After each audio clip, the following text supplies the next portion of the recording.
Tapi ini 5 pelajaran kunci daripada AI dan pendidikan. Ada cara belajar dan mengajar baru. Ya. Learning on demand.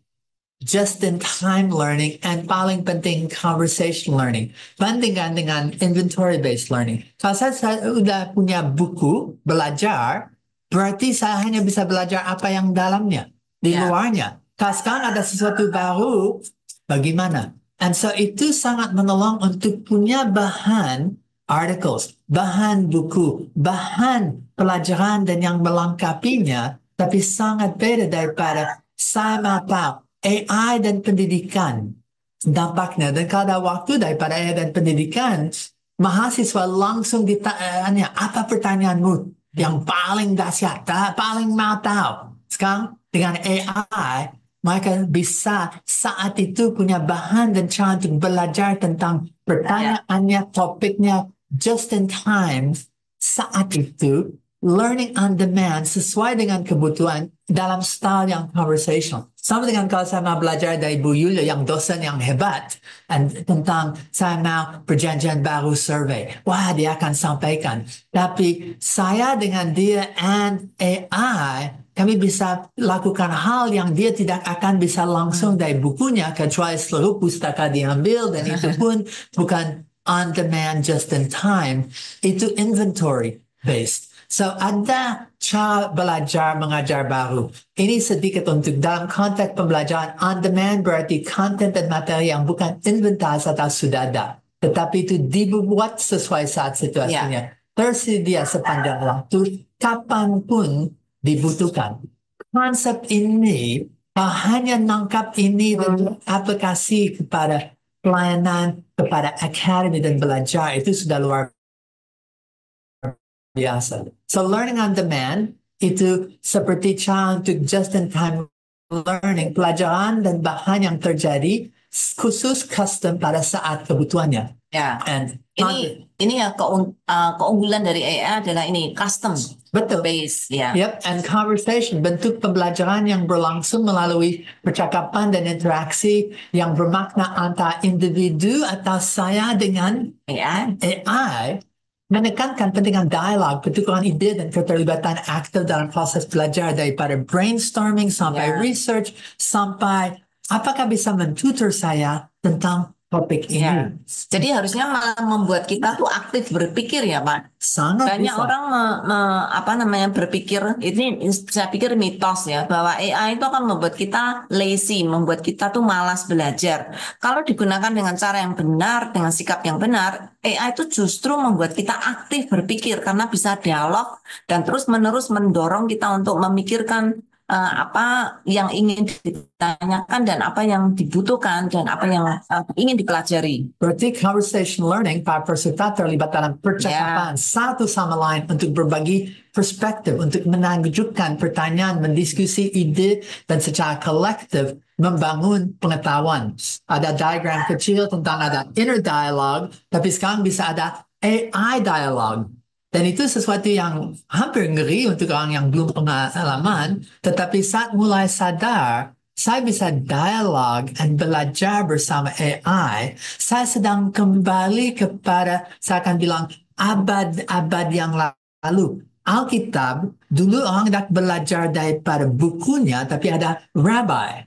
Atau ada Yesus, ada Paulus, sekarang ada surat, tetapi mereka akan belajar lisan dalam diskusi. Dari yang masih hidup. Betul, dan so mereka rabbi akan mengajar, ada pertanyaan, ada diskusi yang conversational. Seluruh sejarah belajar zaman-zaman dulu ada conversational learning. Dan kami bisa kembali kepada itu dengan cara yang luar biasa. Anyway, lanjut. So, pelajaran yang berikut, AI itu alat.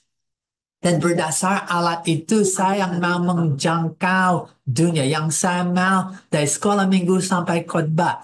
AI adalah alat yang bisa dipakai, AI for God, AI untuk semuanya. Tapi juga AI adalah skill. Harus belajar promptingnya. Itu ternyata ada orang yang mungkin autis sulit untuk social dan conversation. Ya. Ada orang lain yang pintar, tembok pun akan respon.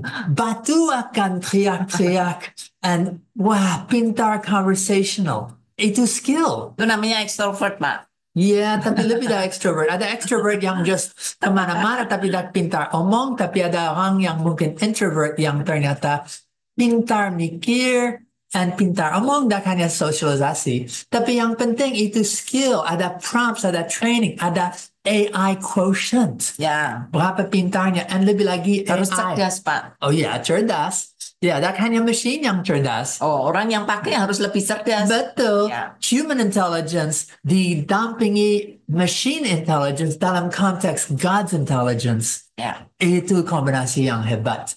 AI itu juga assistant, memungkinkan custom learning, custom work, custom working, and so on. Oke. Lebih daripada itu, ini pelajaran yang berikut, cara belajar mengajar baru. Kami sudah lihat 4-3-2-1. Itu cara untuk eksplorasi, diskusi, membagikan. Dan harus ingat, AI bahaya. Itu tak sempurna, tak dewa-dewi. Itu sesuatu yang jujur seperti api, listrik, atau mobil. Belajar memakai itu dengan baik, atau ayam bakarmu jadi rumah bakar dan sampai kampung habis. Listrik itu luar biasa, atau konslet dan maaf ke rumah sakit, atau seperti temanku mati. Ada bahayanya, tapi harus lihat itu dengan kacamata Allah. Kacamata saya kotor dan tak sempurna, masih sulit untuk lihat. Dan kadang-kadang, tapi kacamata Allah ada pandangan perspektif tentang AI. Teknologi itu dari Tuhan. Teknologi itu alat, itu bisa menolong, tapi tidak neutral. Teknologi tak hanya tidak neutral, itu harus ditebus. Dan harus dipakai kembali kepada kemuliaan Tuhan. Kacamata Allah. Belakang itu, kalau cara motivasi tujuan salah, maaf, bahaya lebih besar lagi. Tapi kalau cara motivasi tujuan tiganya benar dan belajar pelajaran itu. Lebih dari itu, AI per student itu jadi hebat. Tutor, saya bisa belajar custom personal. AI dan guru lebih hebat lagi. Bisa punya mitra teman yang menolong dampingi assistant untuk mengajar tandem co-teaching.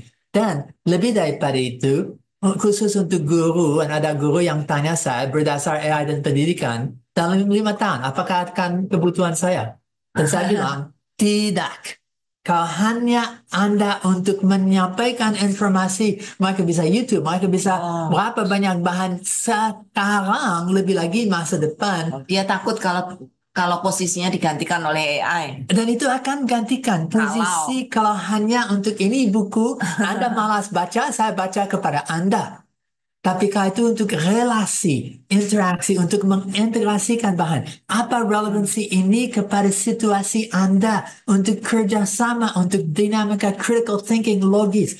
Untuk belajar AI skills. Untuk belajar life skills. Kalau itu tentang karakter, tanggung jawab, etis moral untuk mentoring. Guru sangat dibutuhkan dan itu pelajaran. Perubahan guru daripada hanya mesin menyampaikan informasi atau satu bagian hidup yang luar biasa penting dengan AI yang mendampingi. Dan itu pelajaran. Dan ada ternyata bonus pelajaran daripada AI dan pendidikan. Oke? Bonus pelajaran ini. AI sudah dan akan terus-menerus alat itu akan pengaruh dan assistant yang luar biasa. Itu adalah alat pengaruh assistant terpenting dalam abad ini. Kalau mau belajar, mengajar, atau melayani, itu adalah yang terpenting dalam abad ini. Plus, lesson terakhir, AI akan berkembang. Itu akan maju terus-menerus. Itu yang mengerikan, Pak. AI berkembang terus, kitanya belajarnya masih susah. Nggak bisa mengejar. Tapi kalau AI belajar terus gimana? Apakah Anda... AI berkembang terus. Tapi kita harus belajar terus mengikuti. Nah, itu. Berarti jangan puas-puas dengan seperti ini. Ikut AI Talks. Jadi bagian daripada AI Academy dan belajar bersama teman-teman. Bagaimana ini untuk AI for God. Amen. So, itu lanjutan.